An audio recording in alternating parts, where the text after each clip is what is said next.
పార తీసుకోదా ఈడ బతుకుతామని చెప్తావు, మరి ఈడ బతికేదానివి నువ్వు ఆ పెండ తీసి ఇక్కడ పడేస్తే అయిపోతుంది కదా, ఎందుకంత ఓవర్ చేస్తున్నావు? ఎవరెవరు చేస్తున్నారు?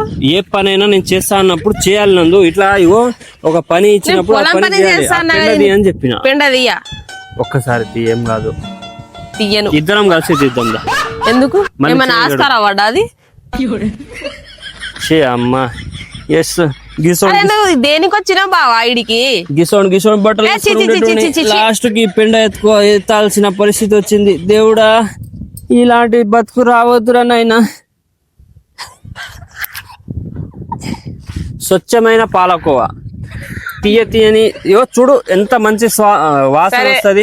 ఏదైనా అదృష్టం ఉంటేనే వస్తున్నారు కదా వాళ్ళందరికి ఇచ్చేసే పాలకోవా. అరే తప్పు అనదు, తప్పు నిజంగా తప్పు అనొద్దు. మంచి ఆరోగ్యానికి మంచిది తెలుసా అది. అంటే తినిపిస్తావా? తినిపించడం కాదు ఇలా. మరి ఆరోగ్యానికి మంచిది అన్న నువ్వే అన్నావు కదా ఇప్పుడు. ఇక్కడ